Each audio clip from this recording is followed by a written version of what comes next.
Plática 4. Nuestra oración pública.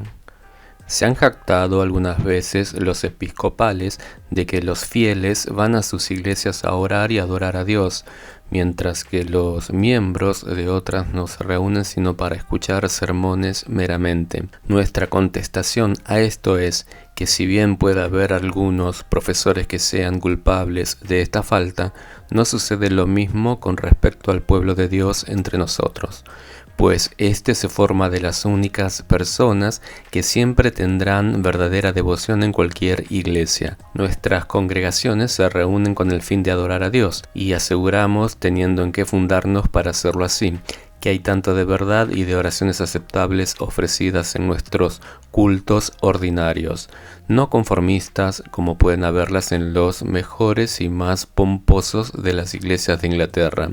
Además, si dicha observación lleva por objeto implicar que el escuchar sermones no es adorar a Dios, se apoya en un grande error, porque oír el Evangelio es en verdad una de las partes más interesantes de la oración tributada al Altísimo. Es un ejercicio mental, cuando se practica de un modo debido, en que se ponen en juego para actos devocionales todas las facultades del hombre espiritual. El acto de escuchar reverentemente la palabra ejercita nuestra humildad, ilustra nuestra fe, nos llena de radiante alegría, nos inflama de amor, nos inspira ardiente celo y nos levanta el alma a la mansión celestial. Muchas veces un sermón ha sido una especie de escala de Jacob, en la que hemos visto a los ángeles de Dios subir y bajar, y en cuya cima se halla el mismo Dios que ha celebrado pacto con nosotros. Con frecuencia hemos sentido cuando Dios ha hablado por medio de sus siervos las siguientes palabras a nuestras almas: esto no es otra cosa que la casa de Dios y la misma puerta del cielo. Hemos magnificado el nombre del Señor y alabándolo con toda la efusión de nuestro corazón, mientras ha estado hablándonos por medio de su Espíritu que ha comunicado a los hombres. De aquí es que no existe la grande distinción entre la predicación y la oración que algunos quisieran que admitiéramos, porque la una parte del culto va por su naturaleza a dar a la otra, y el sermón con frecuencia inspira la oración y el himno. La verdadera predicación es una aceptable adoración de Dios por la manifestación que se hace de sus divinos atributos, el testimonio que se da a su evangelio que prominentemente le glorifica y la obediencia con que se escucha la verdad revelada. Son una forma aceptable de adoración al Altísimo y quizá una de las más espirituales que el entendimiento humano puede ejecutar.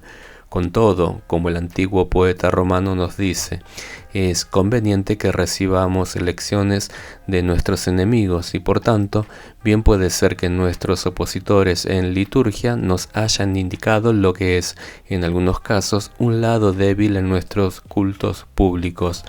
Es de temerse que nuestros ejercicios piadosos no estén siempre modelados en la mejor forma o presentados de la manera más recomendable.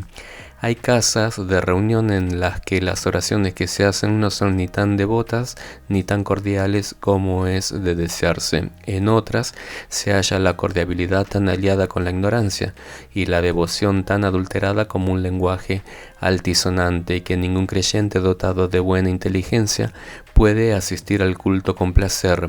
Orar en el Espíritu Santo no es cosa muy general entre nosotros, no que todos oren tanto con el entendimiento como con el corazón. Hay algo que puede mejorarse, y en ciertos lugares hay urgente necesidad de que esto se haga. Permitidme, de consiguiente, amados hermanos, que encarecidamente os recomiende tengáis la precaución de no hacer que demerezcan vuestros cultos con vuestras oraciones. Haceos la firme resolución de que todo lo que se relacione con el santuario sea de la mejor calidad.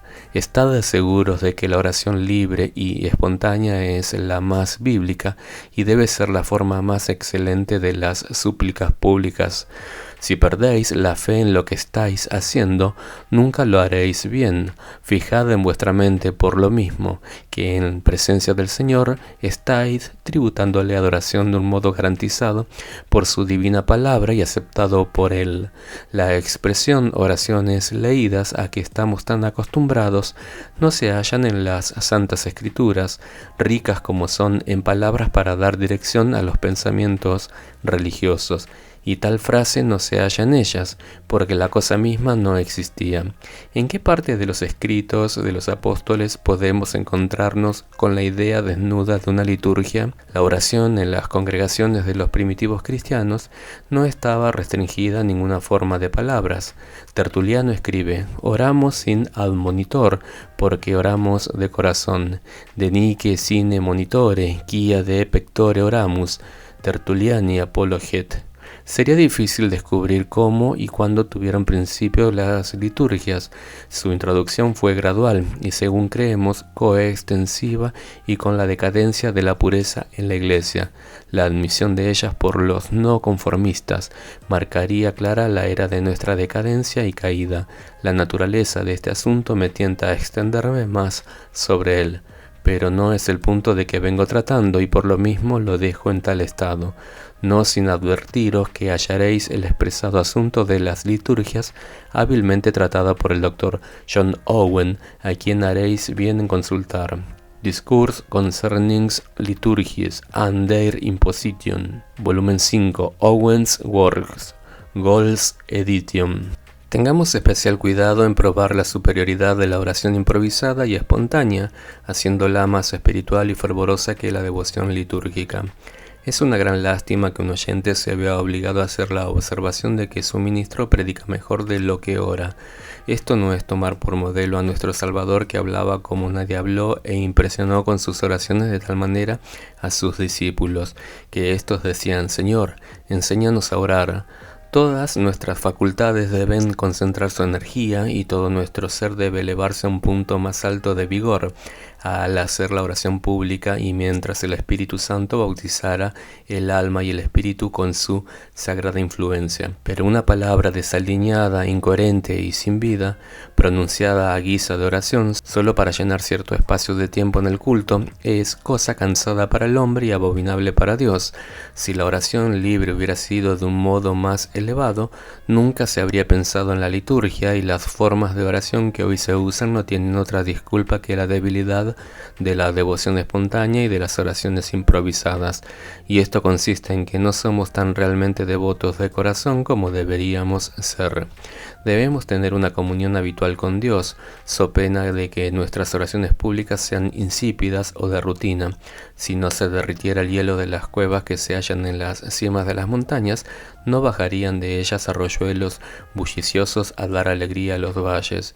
La oración privada es el medio más a propósito de que debemos valernos para disponernos a la práctica de nuestros ejercicios más públicos. No debemos, pues, ser negligentes en ella si no queremos exponernos a fracasar cuando tengamos que orar ante la gente. Nuestras oraciones nunca deben arrastrarse por la tierra, deben sublimarse y ascender. Necesitamos darle forma a nuestra mente en un molde celestial. Nuestras solicitaciones al trono de la gracia necesitan ser solemnes y humildes, no petulantes y estruendosas o formales y hechas con dejadez. La forma coloquial del discurso es impropia ante el Señor. Debemos inclinárnosle con la más reverente y humilde sumisión. Es cierto que podemos hablar francamente con Dios, pero no olvidemos que Él está en el cielo y nosotros en la tierra, y evitemos de consiguiente toda presunción. Al orar nos ponemos de un modo especial ante el trono del infinito, y así como el cortesano en el palacio del rey pone otro semblante y observa otros modales distintos de lo que acostumbra ante los demás cortesanos sus compañeros, así también es preciso que pase con nosotros. Hemos notado en las iglesias de Holanda que tan luego como el ministro comienza a predicar, todo el mundo se pone su sombrero, pero en el momento que comienza a orar, todos en el acto se lo quitan. Esta fue la costumbre observada en las antiguas congregaciones oraciones puritanas de Inglaterra y que por mucho tiempo se practicó entre los bautistas. Tenían los concurrentes puestas sus cachuchas durante aquellas partes del culto que en su concepto no envolvían una adoración directa, pero se descubrían tan luego había un directo acercamiento a Dios, ya fuese en cánticos o en oración. Me parece que esa práctica es impropia e errónea la razón que para ella se tenga. He insistido en demostrar que la diferencia entre la oración y un sermón no es grande, y estoy cierto de que nadie intentaría volver a esa antigua costumbre o a dar cabida a la opinión que la hizo establecer, pero con todo, hay alguna, y como quiera que en la oración estamos hablando directamente con Dios, más bien que buscando la edificación de nuestros semejantes. Debemos quitarnos el calzado porque el lugar en el que estamos es un santo terreno. Que únicamente el Señor sea el objeto de vuestras oraciones. Cuidaos de dirigir de algún modo la vista a los oyentes. Cuidaos de haceros retóricos para agradar a los que escuchan. La oración no debe transformarse en un sermón oblicuo. Hay algo de blasfemo en hacer de la piedad un motivo de ostentación. Las oraciones pulidas son por lo general malas oraciones. En la presencia del Señor de los ejércitos, cuadra mal a un predicador hacer gala de las plumas y oropeles de un sermón chabacano con la mira de ganarse los aplausos de sus semejantes. Los hipócritas que se atreven a conducirse de ese modo tendrán a no dudarlo su recompensa, pero recompensa que por cierto no debemos envidiar. Una grave sentencia de condenación recayó sobre un ministro cuando lisonjeándole se decía que su oración era la más elocuente de cuantas se habían ofrecido en una congregación de Boston. No se nos quita que procuremos excitar los sentimientos y las aspiraciones de los que oyen nuestra oración, pero cada una de las palabras y pensamientos de ella deben elevarse a Dios, y sólo de ese modo impresionan al auditorio para llevar a los que lo forman, juntamente con sus necesidades, a la presencia del Señor. No echéis en olvido a la gente en vuestras oraciones para el dar a estos forma. No llevéis la innoble mira de conquistar aplausos. Mirad al cielo, miradlo sin cesar.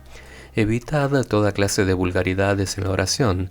Tengo que confesar que he oído algunas, pero de nada serviría que las trajera a colación, tanto menos cuanto que cada día se hace más raro escucharlas. Pocas veces, en efecto, sucede ahora que nos encontremos en la oración con esas vulgaridades que eran en un tiempo tan comunes en los cultos de oración celebrados por los metodistas, más comunes probablemente según lo que de ellos se decía, que lo que eran en realidad. La gente poco ilustrada debe, cuando lo hace de corazón, orar del modo que puede y quizás su lenguaje a veces no suene bien a los melindrosos y aún a los devotos, pero es menester vérselas con indulgencia y si su espíritu es evidentemente sincero, no podremos menos que sentirnos inclinados a perdonarle sus expresiones inconvenientes. Recuerdo que una vez oí en un culto de oración a un buen hombre orar de esta manera: Señor, vela por estos jóvenes durante el tiempo de las fiestas, pues bien sabes, Señor, que sus enemigos los acechan como los gatos acechan los ratones. Hubo personas que ridiculizaron esta expresión, pero a mí me pareció natural y expresiva, considerando qué clase de persona era la que la usaba. Una ligera y suave instrucción y 1 o 2 indicaciones bastarán por regla general para evitar que se repita algo que pueda ser vituperable en tales casos. Pero nosotros, los que ocupamos el púlpito, debemos cuidar mucho de vernos libres de toda culpa. El biógrafo de aquel notable predicador americano metodista, Jacob Gruber, cita como un ejemplo de su viveza, que después de haber oído a un joven ministro calvinista ataca su credo de una manera violenta. Se le pidió que concluyera con una oración y, entre otras peticiones, hizo al Señor la de que bendijera al joven que había estado predicando y le concediera la gracia bastante para que su corazón se hiciese tan blando como su cabeza. No diremos nada del mal gusto manifestado con esa animada versión pública hacia un ministro que se tiene por compañero, pero cualquier hombre sensato echará luego de ver que el trono del Altísimo no es el lugar a propósito para hacer ante él una crítica tan vulgar.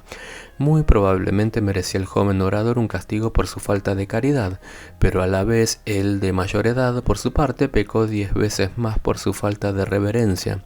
Las palabras escogidas son para el Rey de Reyes y no las profanadas por una lengua imprudente. Otra falta que asimismo debe evitarse en la oración es una profana y cansada superabundancia de expresiones patéticas, cuando los adjetivos querido Señor y bendito Señor y dulce Señor se prodigan como vanas repeticiones. Tiene que contarse entre las peores manchas.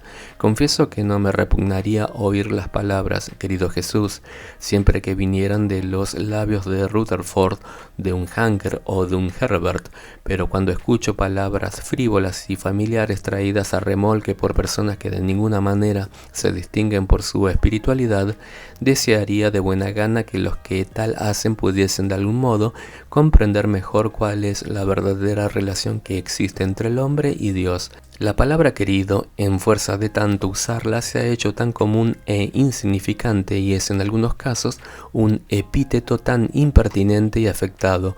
Usándolo mucho en, digámoslo así, nuestras oraciones, no es cosa que pueda edificar. Puede también objetarse enérgicamente contra la constante repetición de la palabra Señor, que ocurre en las primeras oraciones que pronuncian los jóvenes convertidos y aún en las de los estudiantes.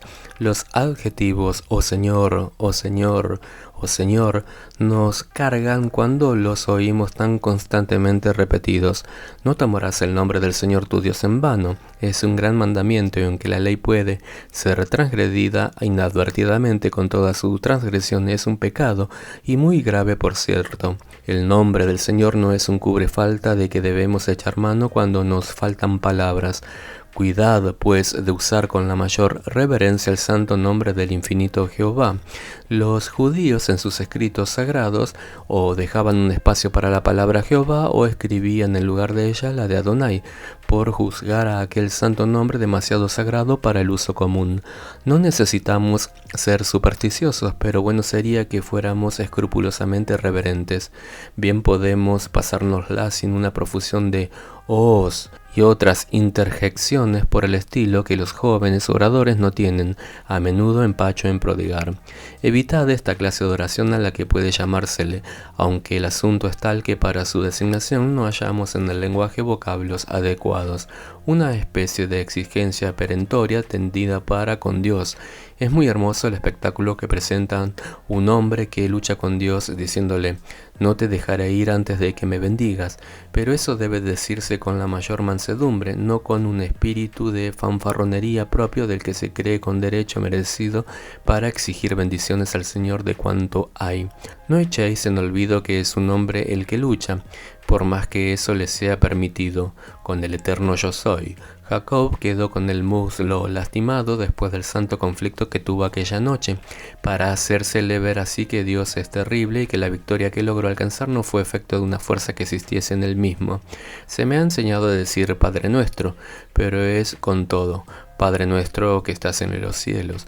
Puede haber familiaridad, pero una santa familiaridad, intrepidez, pero esa intrepidez que nace de la gracia, y es obra del Espíritu Santo, no la audacia del rebelde que yergue una frente impúdica en la presencia de su rey ofendido, sino la confianza de un niño que teme a su padre porque le ama, y le ama porque le teme. Nunca adoptéis, pues, un estilo de oración lleno de amor propio y de imprudencia. Dios no debe ser asaltado como antagonista, sino suplicado como nuestro Señor y Dios. Seamos humildes de corazón y oremos así. Orad cuando hagáis profesión de hacerlo y no perdáis el tiempo hablando sobre la oración. Los hombres de negocio dicen: un lugar para cada cosa y cada cosa su propio lugar. Así predicad en el sermón y orad en la oración. Los preámbulos sobre nuestra necesidad de auxilio en la oración no constituyen la oración. ¿Por qué no comienzan desde luego los hombres a orar? ¿Por qué tardan y titubean en vez de decir lo que deben hacer y quieren hacer? ¿Por qué no empiezan en el nombre de Dios a hacerlo? Dirigíos a la intersección enérgicamente y poned vuestro rostro hacia el Señor. Pedid la satisfacción de las necesidades grandes y constantes de la Iglesia, y no dejéis de presentar con el fervor más devoto las exigencias especiales del tiempo en que estéis y del auditorio que tengáis. Haced mención de los enfermos, de los pobres, de los moribundos, de los paganos, de los judíos y de toda clase de hombres necesitados. necesitados, tanto cuanto todos ellos os afecten el corazón. Rogad por nuestro pueblo como compuesto de santos y de pecadores, y no como si todos fueran santos.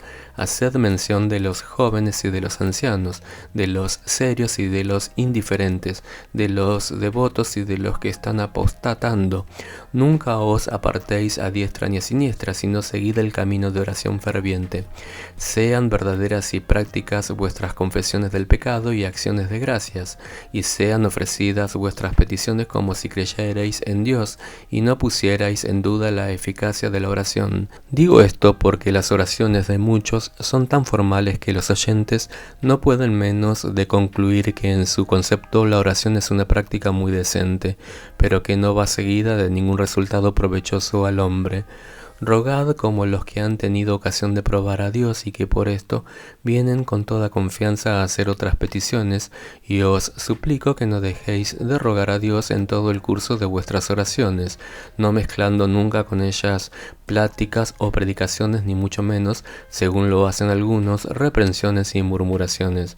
Por regla general, dirigid la oración principal vosotros mismos siempre que seáis llamados a predicar, y si fueseis estimado mucho en el ministerio, resultado que pido a Dios, procurad con toda cortesía, pero con toda igual firmeza, resistir la práctica de solicitar a hombres que ofrezcan la oración, a fin de honrarlos, dándoles algo que hacer. Nuestras devociones bíblicas nunca se deben degradar aprovechando oportunidades para ser cumplidos. He oído llamarse algunas veces a la oración y al canto, los servicios preliminares, como si fueran solo prefacio del sermón. Yo creo que esto es raro entre nosotros. Si fuera común sería un defecto muy grave. Yo procuro invariablemente dirigir todo el culto por mi propio bien, y creo que también que por conseguir el de la congregación. A mi modo de ver, no es verdad que cualquiera persona puede dirigir la oración. No, señores, tengo la convicción solemne de que la oración es una de las partes del culto más importante, más provechosa y más honorable, y que se debe considerar aún más que el sermón. No debemos pedir a cualquiera que dirija la oración y después elegir al hermano más capaz como predicador. Puede suceder que por debilidad corporal o en alguna ocasión especial, el ministro necesite el auxilio de un hermano y le pida que ofrezca la oración, pero si el Señor os ha hecho amar vuestro trabajo, no cumpliréis a menudo ni prontamente con esta parte de él en la persona de otro. Si a veces delegáis el servicio a otra persona, que sea una en cuya espiritualidad y aptitud actual tengáis la confianza más amplia, pero designar repentinamente a un hermano desprevenido a insistir que dirija las devociones me parece vergonzoso. Serviremos al Señor con un respeto menos que con el que nos ministramos a nosotros mismos, siendo como somos tan poco dignos. Pedid al hombre más capaz que ore y dejad que se pase ligeramente el sermón antes que el acceso a Dios se menosprecie. Sirvamos a Jehová lo mejor que podamos, que se considere con mucho cuidado y se presente con toda la fuerza de un corazón despierto y de un entendimiento espiritual. La oración que sea dirigida a la majestad divina. El que sea preparado a predicar, comunicándose con Dios, ordinariamente tiene la mayor aptitud para dirigir la oración y formar un programa que pone a otro hermano en su lugar, trastorna los servicios, defrauda al predicador, un ejercicio que le fortalecería para presentar su sermón, y muchas veces puede sugerir comparaciones entre las diferentes partes del culto, cosa que nunca se debe tolerar. Si hermanos desprevenidos son enviados por mí al púlpito para que me sirvan con sus oraciones cuando yo tengo que predicar, no puedo entender por qué no me sea permitido orar y entonces retirarme y dejar a estos hermanos que prediquen. No puedo ver ninguna razón bastante para quitarme el ejercicio más santo, precioso y provechoso que mi Señor me ha concedido. Si puedo elegir, cederé el sermón antes que la oración. He dicho todo esto para inculcaros la persuasión de que debéis estimar de un modo especial la oración pública y pedir al Señor los dones y las gracias necesarias para que podamos cumplir con este deber fielmente. Los que menosprecian toda clase de oraciones espontáneas, sin duda harán uso de lo que he dicho en contra de ellas, pero puedo asegurarles que las faltas referidas no son comunes entre nosotros, nosotros, y a la verdad se han extinguido a la vez que el escándalo causado por ellas, que nunca fue ni aún en su peor forma tan grande como el causado por el modo con que se hacen muchas veces el servicio litúrgico. Con demasiada frecuencia el culto de la iglesia se precipita de un modo tan indevoto como si fuera la canción de un cantor de jácaras. Se repiten las palabras sin la más mínima apreciación de su significado, de suerte que sucede no raras veces sino frecuentemente en los templos episcopales, que podéis ver los ojos de la congregación y de los coristas, y aun los del ministro mismo, vagar en todas direcciones, mientras que según el tono mismo de la lectura, es evidente que no hay sentimiento alguno de simpatía con lo que se ha leído. Es simplemente justo admitir, y lo hago con mucho gusto, que en estos últimos años esta falta ha disminuido más y más. He asistido a los cultos fúnebres cuando el oficio de difuntos de la Iglesia de Inglaterra se ha hecho a la ligera y de una manera tan indecorosa, que me fue necesaria toda la gracia que poseía para reprimirme y no tirar un banquillo a la cabeza del que funcionaba. Me sentí tan molesto que no supe qué hacer al oír en presencia de los dolientes, cuyos corazones estaban derramando sangre, a un hombre que repetía el oficio como si recibiera una cantidad por cada culto, y por lo tanto quisiera acabar este lo más pronto posible para comenzar otro. No puedo figurarme qué efecto esperaba producir, o qué resultado efectuar por palabras forzadas y proferidas con venganza y vehemencia. Es triste a la verdad pensar en el modo con que se mata y se hace abominación ese oficio de difuntos tan admirable por el modo con que se lee frecuentemente. Hago mención de esto solo para indicar que si los episcopales critican con demasiada severidad nuestras oraciones espontáneas, podemos hacerles callar presentando esta recriminación formidable, pero sin duda alguna sería mucho mejor enmendar nuestras costumbres que criticar las de otros. Para que una oración pública sea lo que debe ser, es preciso que dimane del corazón. Un hombre debe ser realmente sincero en sus súplicas. La oración debe ser verdadera, y si lo es, cubrirá como la caridad una muchedumbre de pecados. Podéis perdonar las familiaridades de un hombre y también sus vulgaridades, si veis claramente que de lo más íntimo de su corazón está hablando a su Creador, y que sus faltas son debidas solo a los defectos de su educación, y no a vicios morales o espirituales de su corazón. El que ora públicamente debe ser ardiente, porque no puede haber peor preparación para un sermón que una oración soporífera. ¿Qué cosa puede fastidiar a los hombres de la casa de Dios más que una oración inerte? Poned toda vuestra alma en tal ejercicio. Si toda vuestra energía puede interesarse en una cosa, que lo sea en acercarse a Dios públicamente. Rogad de tal manera que podáis, por un atractivo divino, llevar a toda la congregación con vosotros hasta el trono de Dios. Orad de tal modo que por el poder del Espíritu Santo, descansando sobre vosotros, expreséis los deseos y los pensamientos de todo el auditorio, y os constituyáis en una voz ardiente de fervor delante del trono de Dios, intercediendo por los centenares de corazón palpitantes al sentirlo. Además de esto, nuestras oraciones deben ser a propósito. No quiero decir que debemos entrar en cada detalle minucioso de las circunstancias de la congregación. Como he dicho antes, no hay necesidad de hacer mención en la oración pública de todos los sucesos de la semana, ni de conmemorar todos los nacimientos, muertes y matrimonios de vuestros feligreses, pero el corazón cuidadoso del ministro debe notar todos los movimientos generales que han acontecido en la congregación. Debe recordar tanto los gozos como las tristezas de su congregación delante del trono de gracia, y pedir que la bendición divina descanse sobre su rebaño en todos sus movimientos, sus ejercicios, quehaceres y empresas santas, y que el perdón de Dios se extienda a sus cortos alcances y pecados innumerables. Además, por vía de precepto negativo, os aconsejaría que no fueseis prolijos en la oración. Me parece que Juan MacDonald fue el que decía: si estáis en el espíritu de la oración, no os extendáis demasiado, porque puede haber muchos que hayan dificultad en seguiros en tal espiritualidad, y si no estáis en él, no os extendáis tampoco, porque entonces podéis estar ciertos de que fatigaréis al auditorio. Livingstone dice respecto de Roberto Bruce de Edimburgo, el contemporáneo famoso esposo de Andrés Melville. Ningún otro hombre tuvo tantas pruebas de conversión de las almas, y muchos de sus oyentes han pensado que nadie desde el tiempo de los apóstoles había hablado con tanto poder como él. Cuando otros estaban presentes ofreció oraciones muy breves, pero cada una de sus sentencias eran como un rayo lanzado a los cielos. Le oí decir que se fastidiaba cuando otros ofrecían oraciones largas, pero que estando solo empleaba mucho tiempo orando, si se quiere, con importunidad. Un hombre puede, en ocasiones especiales, si se afecta en extremo y se transporta fuera de sí mismo, ocupar 20 minutos en la oración principal de la mañana, pero esto no debe suceder con frecuencia. Mi amigo el Dr. Carlos Brown de Edimburgo dice como resultado de su juicio meditado que una oración pública no se debe extender más de 10 minutos. Nuestros antepasados solían orar por 3/4 de hora, cuando menos, pero debéis recordar que no podían estar seguros de tener otra oportunidad para hacerlo ante una reunión, y por tanto oraban hasta saciarse. Además, en aquellos tiempos, la congregación no se inclinaba a quejarse de la duración de las oraciones o de los sermones, tanto como algunos lo hacen ahora.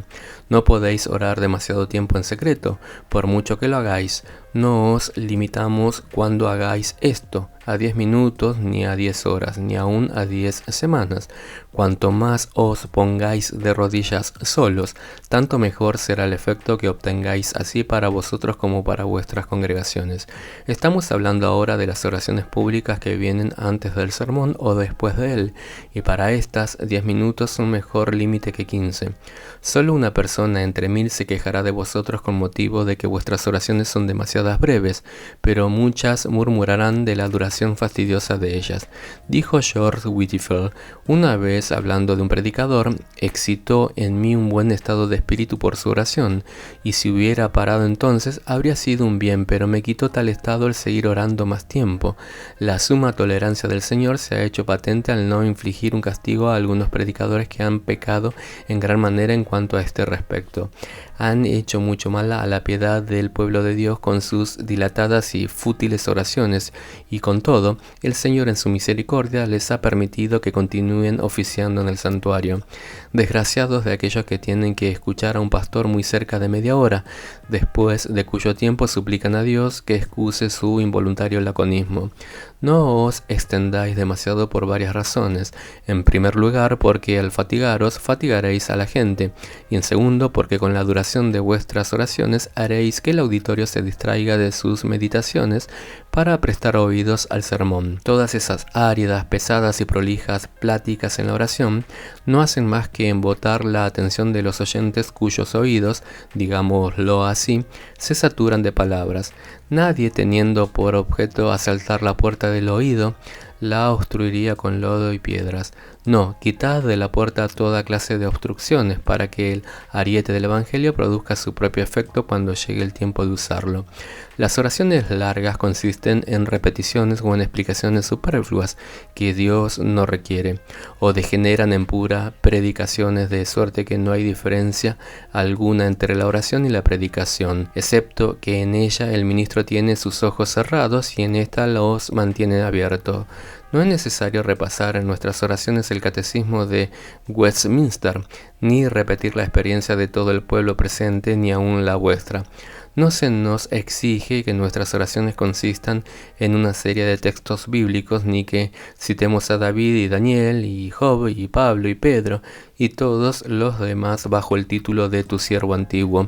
Es necesario que en vuestras oraciones os acerquéis a Dios, pero no se os exige que multipliquéis vuestras palabras hasta que todos los oyentes deseen oír el amén. No puedo menos de daros otro consejo pequeño, y es que nunca causéis la impresión de que estáis para concluir vuestra oración, y entonces continuáis orando por otros 5 minutos. Cuando el auditorio supone que estáis para terminar, no puede repentinamente proceder con un espíritu devoto. He asistido a cultos en que los predicadores nos han atormentado con la esperanza de que estaban concluyendo, y entonces comenzaron de nuevo 2 o 3 veces. Esto es imprudente y fastidioso. Otro canon es este: no hagáis uso de frases altisonantes. Hermanos míos, evitad por completo estas cosas impropias, ya que han tenido su época de vida. Dejadles ahora que mueran en paz. Estas piezas de fustán espiritual no se pueden rechazar de un modo demasiado terminante.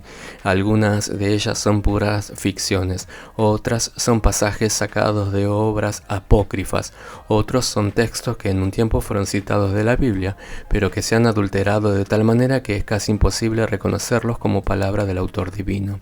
En el Magazine Bautista del año de 1861 hice las observaciones siguientes sobre las vulgaridades más familiares que se oían en los cultos de oración. Las frases altisonantes son un gran mal. ¿Quién puede justificar expresiones tales como esta? No queremos precipitarnos en tu presencia, así como el caballo indiscreto lo hace en la batalla, como si la discreción pudiera ser alguna vez la cualidad del caballo, y como si no fuera más meritorio imitar la ligereza y energía de este animal que la pesadez estúpida del asno, como el verso de que en concepto nuestro se deriva esta bizarra sentencia, incita más al pecado que a la oración. No puedo menos que regocijarme al ver que dicha frase está bloqueando ya. Id de corazón en corazón, como el aceite de vasija en vasija. Es probablemente una cita tomada de las historias infantiles de Ali Baba y los 40 ladrones, pero tan destituida de poesía y de sentido, no digo bíblico, pero ni aún común, que apenas podrá concebirse alguna otra que la iguale. No sabemos que el aceite fluye de una vasija a otra de un modo misterioso o admirable. Es verdad que tarda mucho a veces en salir, y por tanto es símbolo propio de la energía de algunos, pero seguramente sería mejor recibir la gracia directamente del cielo que de otra vasija. Según la idea papal que en sentir nuestro se desprende de la metáfora, si es que ésta puede tener significado alguno. Tú, pobre polvo indigno, es un epíteto que se aplica generalmente a sí mismos los hombres más orgullosos de la congregación y frecuentemente los más avarientos y bajos, y en tales casos las palabras son bastante a propósito. Hemos oído hablar de un buen hombre que, orando por sus hijos y nietos, fue tan completamente obcecado por la influencia engañosa de esta expresión que exclamó: «Oh, Señor, salva tu polvo, y al polvo de tu polvo, y al polvo de tu polvo, de tu polvo». Cuando Abraham dijo: «Me he hecho el ánimo de hablar al Señor, no obstante que no soy sino ceniza y polvo». Tal exclamación fue enérgica y expresiva, pero ya que se cita en una forma tan impropia y malentendida, sería mejor que cuanto antes fuese reducida a su elemento propio. Una lista desatinada de textos bíblicos mal interpretados, de sonrisas incultas y de ridículas metáforas constituyen una especie de jeringosa espiritual, resultado de una profana ignorancia, de una enervada imitación o de una hipocresía sin gracia alguna, a la vez que deshonran a los que constantemente las repiten. Son perjudiciales e insoportables para aquellos cuyos oídos se han cansado de ellas. El doctor Carlos Brown de Edimburgo, en una locución admirable pronunciada en una reunión de la Sociedad Misionera del Colegio Nuevo, nos da ejemplos de citas falsas aclimatadas en Escocia y que también se encuentran a veces al otro lado del Tweed. Con su permiso citaré un pasaje largo de la locución. Hay lo que se puede llamar una mezcla desafortunada y a veces muy grotesca de textos bíblicos. ¿Quién ignora las palabras siguientes dirigidas a Dios en la oración? Tú eres el alto y sublime que habitas en la eternidad y en las alabanzas de ella. Esta expresión es una mezcla de dos textos gloriosos, cuando se consideran uno por uno separadamente, pero que se han adulterado y el uno se echa a perder completamente cuando se combina y mezcla con el otro de semejante modo. El uno es Isaías capítulo 57 versículo 15. Así dijo el alto y sublime, el que habita en la eternidad y cuyo nombre es el Santo. El otro es el Salmo 22, versículo 7. Tú empero eres santo, tú que habitas entre las alabanzas de Israel. Habitar las alabanzas de eternidad es por lo menos poco expresivo, puesto que no hubo alabanzas en que habitar en la eternidad pasada. Pero cuánta gloria hay en el pensamiento de que Dios condesciende en habitar, es decir, en tener su residencia en las alabanzas de Israel, que significa la iglesia redimida. Además hay otro ejemplo igualmente grotesco que pertenece a la misma clase y de la cual se hace uso con tanta frecuencia que probablemente se considera por la mayor parte de los cristianos como sancionada por la Biblia. Es este: quisiéramos poner la mano sobre la boca y la boca en el polvo y exclamar inmundos, inmundos. Dios se propició para con nosotros pecadores. En esta expresión encontramos por lo menos 4 textos mezclados, cada uno muy hermoso en sí mismo. El primero es de Job, capítulo 39, versículo 37. He aquí que soy vil, ¿qué te responderé? Mi mano pongo sobre mi boca. El segundo es de Lamentaciones, capítulo 3, versículo 29. Pondrá su boca en el polvo, pero si quizá hay esperanza. El tercero es de Levíticos, capítulo 3, versículo 45, en que se exige al leproso que cubra su labio superior y pregone, inmundo, inmundo. El cuarto es la oración del publicano. Pero cuán inconsecuente es la idea de que un hombre se pusiera la mano sobre la boca y entonces la boca en el polvo, y por último que pregonara, etc. Otro ejemplo, y el último, es una expresión casi universal entre nosotros y creo que la mayor parte de los que la emplean opinan que es bíblica. En tu favor se encuentra la vida y tu misericordia es mejor que la vida. Aquí también tenemos una combinación impropia de dos pasajes en que el término vida tiene dos acepciones enteramente distintas y aún incompatibles, y es a saber Salmos capítulo 63 versículo 3, mejor es tu misericordia que la vida. ¿En qué vida significa evidentemente la vida temporal? Se puede notar otra clase de errores, cambios poco felices del lenguaje bíblico. No es necesario decir que el Salmo 130, de los profundos, etc., es uno de los más preciosos de todo el libro de los Salmos. ¿Por qué debemos oír las palabras de David y del Espíritu Santo torcidas en las oraciones públicas de tal manera y tan constante que todo nuestro pueblo piadoso llegue a adoptarlas en esta forma en sus oraciones sociales y familiares? Hay perdón acerca de ti para que seas temido y abundante redención para que seas buscado. Cuán preciosas son las palabras como se encuentran en el mismo Salmo versículo 4. Hay perdón cerca de ti para que seas temido. Versículos 7 y 8. En Jehová hay misericordia y abundante redención con él, y él redimirá a Israel de todos sus pecados. Además, las palabras del versículo 3 de este mismo salmo precioso a menudo se citan en su propia forma tan sencilla y expresiva como se encuentra en la Biblia, pero se cambian de tal manera que en vez de tener la expresión Jehová, si mirares a los pecadores, ¿quién, oh Señor, podrá mantenerse?, tenemos, si tú, Jehová, fueres estricto mirando a los pecadores, etc. Recuerdo bien que cuando estuve en el colegio solía oírlo en una forma aún más ofensiva. Si tú fueras estricto mirando y riguroso castigando. Otro cambio favorito es el que sigue. Tú estás en los cielos y nosotros sobre la tierra, por tanto sean pocas y bien ordenadas nuestras palabras. La declaración de Salomón sencilla y sublime, llena de instrucción a la verdad sobre todo el asunto de que estamos tratando. Dios está en el cielo y tú sobre la tierra, por tanto sean pocas tus palabras. Eclesiastés capítulo 5 versículo 2. Otro ejemplo de esta clase se encuentra en el cambio de las palabras sublimes de Habacuc. Se repiten ordinariamente así: limpio eres de ojos para no ver el mal, ni puedes ver el agravio sin aborrecimiento. Las palabras del Espíritu Santo son las siguientes. Habacuc capítulo 1 versículo 13. Limpio eres de ojos para no ver el agravio. No es necesario decir que la fuerza de la expresión ni puedes ver el agravio casi se pierde cuando se agrega que Dios puede verlo, pero no sin aborrecimiento. Otra clase de citas falsas consiste en pleonasmos sin significado, redundancias vulgares de expresiones. Al citar pasajes de la Biblia, una de estas es tan universal que apenas podéis dejar de oírla siempre que el pasaje referido sea citado. Esté en medio de nosotros para bendecirnos y hacernos bien. ¿De qué sirve la última expresión y hacernos bien? El pasaje referido es de Éxodo capítulo 20 versículo 24. En cualquier lugar donde yo hiciere que esté la memoria de mi nombre, vendré a ti y te bendeciré.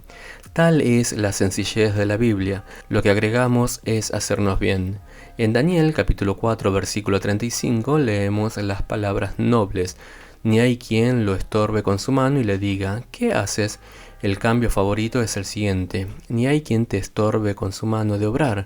En 1 Corintios capítulo 2, versículo 9 encontramos estas palabras: cosa que ojo no vio, ni oreja oyó, ni han subido en corazón de hombre, son las que Dios preparado para aquellos que le aman. Cosas que ojo no vio, ni oreja oyó, ni han subido en corazón de hombres, son las que Dios ha preparado para aquellos que le aman.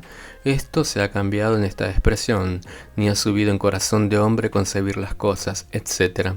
Constantemente oímos que a Dios se le titula oidor y aceptador de la oración, cosa que no pasa de ser un pleonasmo inútil y vulgar, puesto que la idea de la Escritura al decir que Dios oye es precisamente la de manifestar que acepta. Oh tú que oyes la oración, a ti diríjase toda carne. Oye mi oración, oh Señor. Amo al Señor porque ha escuchado mi voz y mis plegarias. ¿De dónde además toma origen ese pasaje común de la oración pública? Tus consuelos no son ni pocos ni pequeños. Presumo que hace referencia a las palabras de Job. Son pequeños para contigo los consuelos de Dios. Del mismo modo, muy rara será la vez en que se oiga la oración tomada del Salmo 74. Tened respeto por la alianza, porque los lugares tenebrosos de la tierra están llenos de lugares donde mora la crueldad, sin que se le agregue horrenda crueldad, ni la exhortación a la oración que se halla en Isaías. No guardéis silencio ni le dejéis descansar hasta que establezca a Jerusalén y la haga objeto de alabanza en la tierra, sin añadirle toda la tierra ni esa apelación del salmista. ¿A quién tengo yo en el cielo si no es a ti? Y nada hay en la tierra que yo desee fuera de ti, sin aumentarle las palabras toda la tierra. No niego que estas últimas palabras son de poca importancia, pues efectivamente son así, y no valdría la pena, por lo mismo, que las lleváramos a mal, si ocurriesen pocas veces, pero vistas como la estereotipia de pasajes comunes, aunque débiles en sí misma, sirven para probar que se repiten tan a menudo que bien puede hacernos creer que poseen una autoridad divina. Razón por la cual humildemente opino que las palabras superfluas deben eliminarse y descartarse y desterrarse enteramente de nuestro culto bautista. Os sorprenderéis quizás de oír que la única autoridad bíblica para la expresión favorita y algo peculiar, los pecadores dan vuelta al pecado como a un dulce bocado bajo su lengua, es la de las palabras siguientes del libro de Job, capítulo 20, versículo 12. Si el mal se endulzó en su boca, si lo ocultaba debajo de su lengua, pero ya basta. Siento mucho haberme visto obligado por la conciencia a detenerme tanto tiempo sobre un asunto tan poco feliz. Empero no puedo dejar el punto sin exhortaros a que citéis literalmente todos los pasajes de la palabra de Dios de los cuales hagáis uso. Debe ser un punto de honor entre los ministros citar siempre exactamente las palabras de la Biblia. Es difícil que seamos siempre exactos y precisamente por esta razón debemos esforzarnos en serlo. En las universidades de Oxford o Cambridge sería considerado casi como traición o felonía que un socio citara falsamente a Tácito, Virgilio u Homero, pero el que un ministro citara falsamente a Pablo, a Moisés o David sería una cosa mucho más grave e igualmente digna de la censura más severa. Notad que dije socio, no novicio, y esperamos de un pastor, por lo menos, una exactitud en su propio departamento igual a la que se encuentra en un graduado. Vosotros que creéis tan firmemente a mi entera satisfacción en la inspiración plenaria de la Biblia, nunca debéis citar un pasaje sin dar las palabras mismas, porque, según vuestra propia creencia, podéis dejar por completo de expresar el sentido divino del pasaje, cambiando una sola palabra. Si no podéis dejar por completo de expresar el sentido divino del pasaje, cambiando una sola palabra, si no podéis citar los pasajes de la Biblia exactamente en vuestras oraciones, sería mejor no hacer uso de ellos.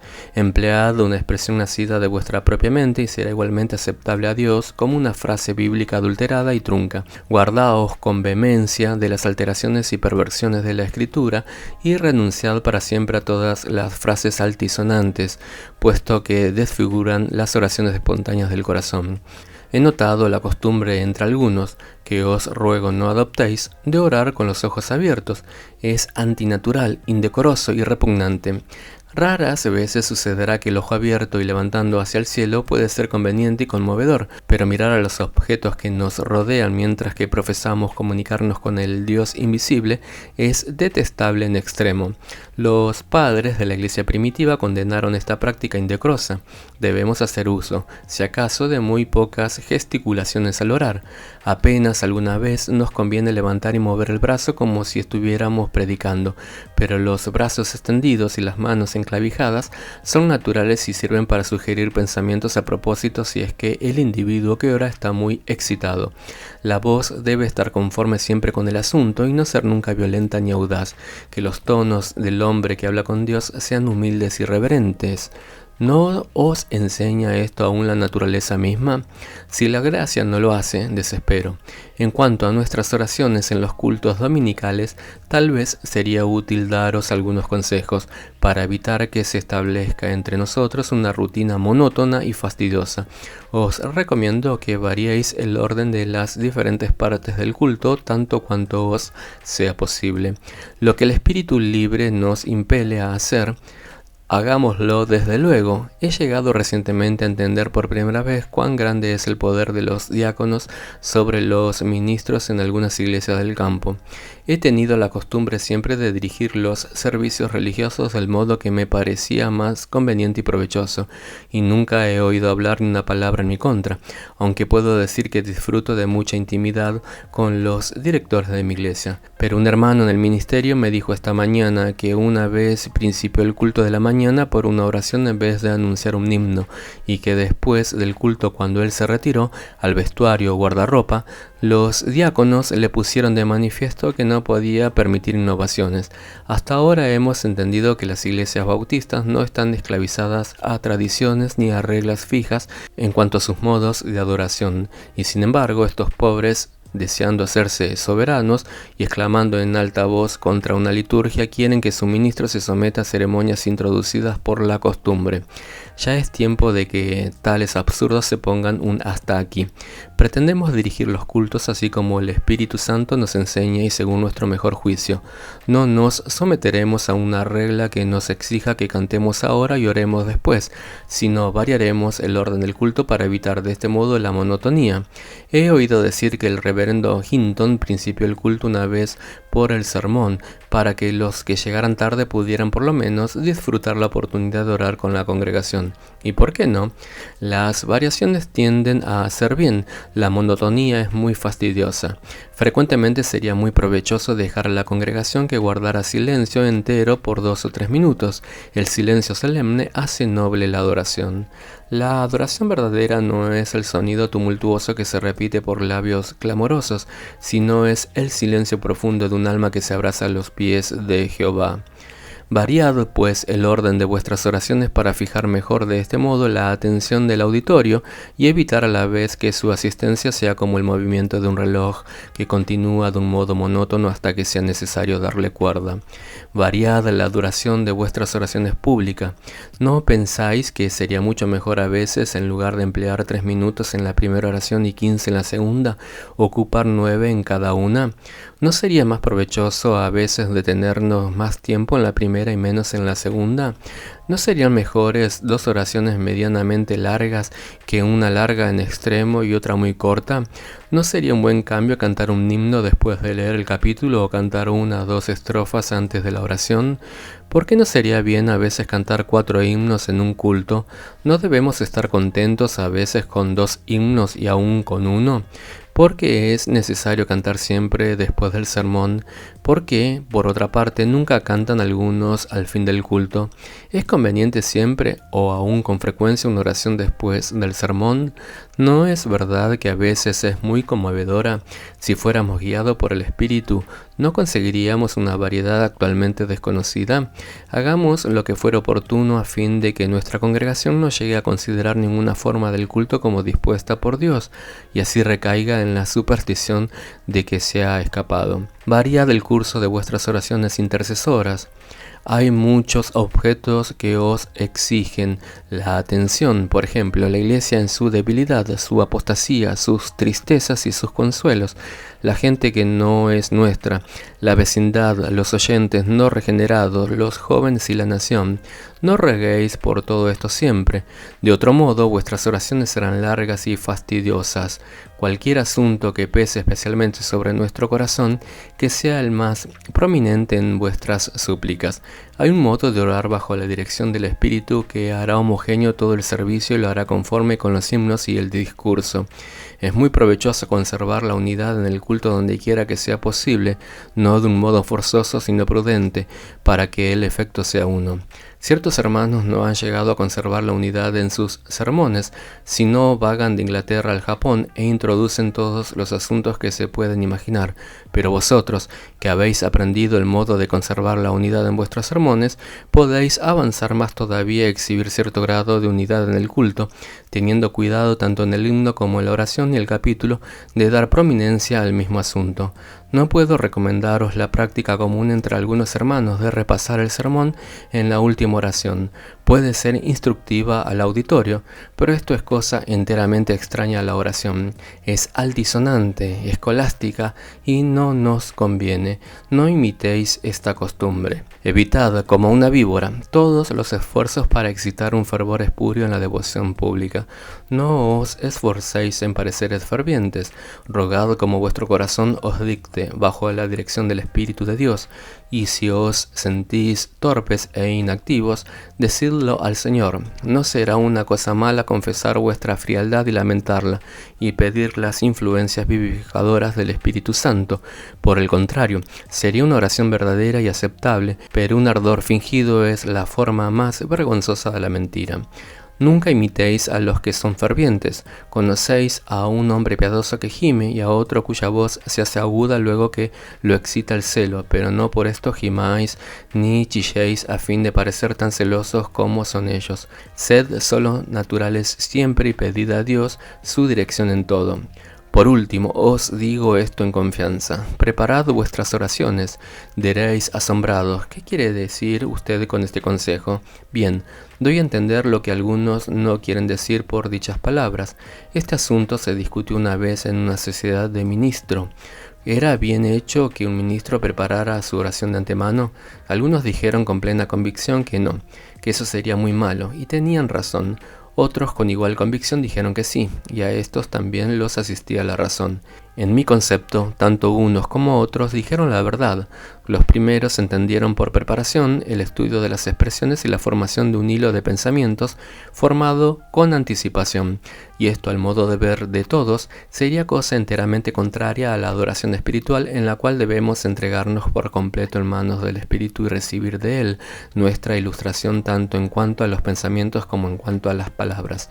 Convenimos perfectamente en estas observaciones, porque si un hombre ha de escribir sus oraciones y estudiar sus peticiones una por una, que haga uso más bien de una liturgia.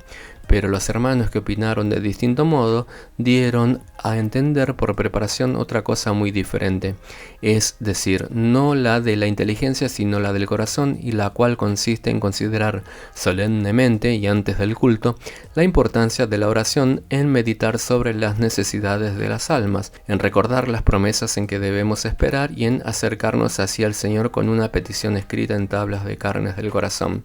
Esto es ciertamente mejor que acercarnos a Dios a troche-moche, precipitándonos al trono de sopetón sin motivo ni deseo definido. Un hombre decía, nunca me canso de orar porque espero siempre un objeto definido como resultado de mi oración. Hermanos, ¿son así vuestras oraciones? ¿Os esforzáis en tener un estado espiritual a propósito para dirigir las peticiones de vuestra congregación? ¿Ordenáis vuestra causa al acercaros al Señor? Siento, hermanos, la persuasión de que debemos prepararnos por medio de la oración privada para la pública. Viviendo cerca de Dios, debemos conservar su espíritu devoto. y de ese modo no dejaremos de tener buen éxito en nuestras plegarias orales. Si algo más de lo que hemos indicado se puede tolerar, es que aprendamos de memoria algunos salmos y otros pasajes de la Biblia que contienen promesas, súplicas y alabanzas y confesiones y que pueden servirnos en nuestras oraciones. Se nos dice que Crisóstomo había aprendido de memoria toda la Biblia y podía repetirla a su gusto. No es de admirar, por tanto, que se le haya llamado a pico de oro. Bien, al comunicarnos con Dios no hay otras palabras más a propósito que las del Espíritu Santo. Haz lo que has dicho, será cosa que siempre prevalecerá con el Altísimo. Por tanto, os doy el consejo de que aprendáis de memoria los ejercicios inspirados de devoción que se encuentran en la palabra de la verdad, y de este modo vuestra lectura diaria de la Biblia os proporcionará súplicas nuevas que serán como ungüento derramado que llena toda la casa de Dios con su fragancia, siempre que presentáis vuestras peticiones públicas ante el Señor. Las semillas de la oración sembradas así en la memoria producirán una cosecha abundante y constante, porque el Espíritu a la hora de la oración pública calentará con fuego consagrado vuestra boca, así como David empleó la espada de Goliat para ganar sus victorias subsiguientes a la muerte de aquel filisteo. Así podemos a veces hacer uso de una petición ya aceptada, y cuando Dios la cumpla de nuevo a nuestro respecto, nos hallaremos capaces de decir con el hijo de Isaí: no hay otro igual a ella. Que vuestras oraciones se vean fervorosas, ardientes, constantes y vehementes. Pido al Espíritu Santo que enseñe a todos los estudiantes de este colegio a ofrecer sus oraciones públicas de tal modo que Dios siempre sea servidor de lo mejor. Sean sencillas y sinceras vuestras peticiones, y aunque vuestra congregación piense a veces que el sermón no es del todo bueno, que en cambio no puedan menos de confesar que la oración suple todo lo que falta a las otras partes del culto. Pudiera yo decir mucho más, y tal vez debiera decirlo, pero me falta tanto el tiempo como la fuerza, y por tanto doy fin aquí a esta conferencia.